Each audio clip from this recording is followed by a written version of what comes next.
Ho, ho, ho! Good morning, all my fellow jovial, merry, mirthful patriots.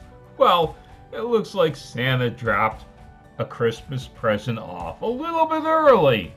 Take a look at this story. It's all over the legacy media.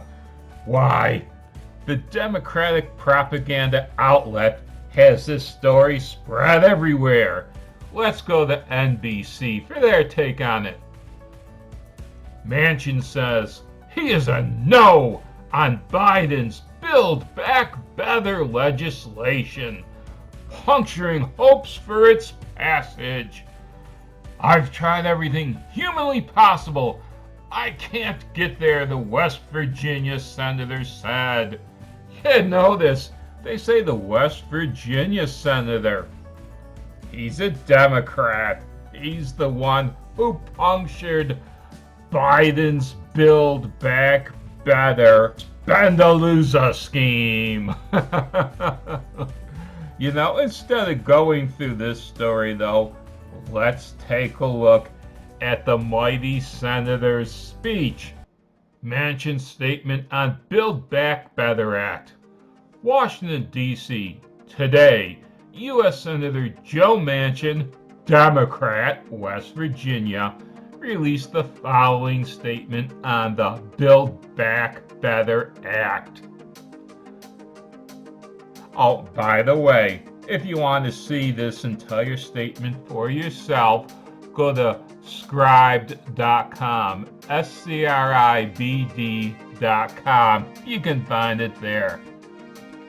For 5.5 months, I have worked as diligently as possible, meeting with President Biden, Majority Leader Schumer, Speaker Pelosi, and my colleagues on every end of the political spectrum to determine the best path forward. Despite my serious reservations, I have made my concerns clear through public statements, op-eds, and private conversations. My concerns have only increased as the pandemic surges on, inflation rises, and geopolitical uncertainty increases around the world. I guess he means since the former vice president assumed the mantle in January. He goes on. I've always said if I can't go back home and explain it, I can't vote for it.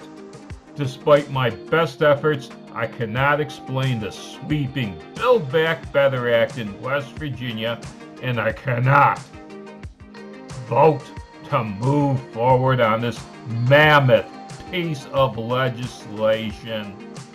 He goes on, and it only gets more damning for the former vice president. My Democratic colleagues in Washington are determined to dramatically reshape our society in a way that leaves our country even more vulnerable to the threats we face. Take that, Biden. If that isn't a bitch slap to Biden's face, I don't know what is.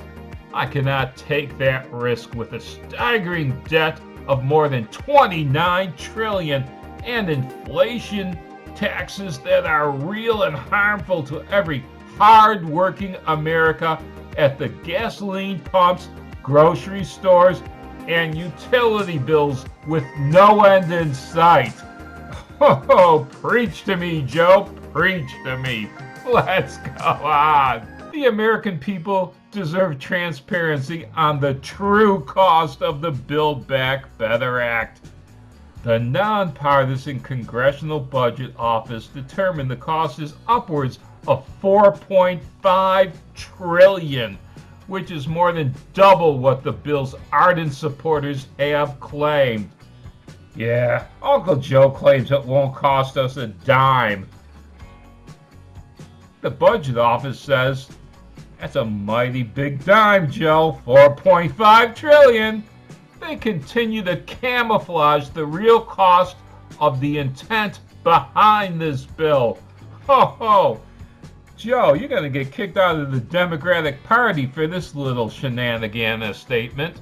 As the Omicron variant spreads throughout communities across the country, well, that's one way we can tell he's a Democrat, don't we? He keeps on bringing up the Omicron variant like it's a threat, where it's the least deadly variant of the Wuhan flu that we've seen. It's the variant of the flu that if I was to catch it all, if I was to catch a variant of the Wuhan flu, I would pray it would be Omicron. We are facing increasing geopolitical uncertainty as tensions rise with both Russia and China. Yeah, Uncle Joe's failures are omnipresent. Our ability to quickly and effectively respond to these spending threats would be drastically hindered by our rising debt. Oh man, this sounds like he wants to run for the presidential office in 2024. If enacted, the bill will also risk the reliability of our electric grid, increase our dependence on foreign supply chains. The energy transition my colleagues seek is already well underway in the United States of America. Yeah, when President Trump was in office, we became energy independent. Slow Joe has already pissed that away. In the last 2 years, as chairman of the Senate Energy and Natural Resources Committee, and with bipartisan support, we have invested billions of dollars into clean energy technologies so we can continue to lead the world in reducing emissions through innovation, but to do so at a rate that is faster than technology or the markets allow will have catastrophic consequences for the American people, like we have seen in both Texas and California in the last 2 years. I will never forget the warning from the chairman of the Joint Chiefs of Staff, Admiral Mike Mullen, that he delivered during a Senate Armed Services Committee during my first year in the Senate. He testified that the greatest threat facing our nation was our national debt, and since that time, our debt has doubled. I will continue working with my colleagues on both sides of the aisle to address the needs of all Americans and do so in a way that does not risk our nation's independence, security, and way of life. That, my friends, is the most based statement from a Democrat I've ever read. This, my friends, is why Democrat Joe Manchin keeps on getting reelected in a very Republican West Virginia.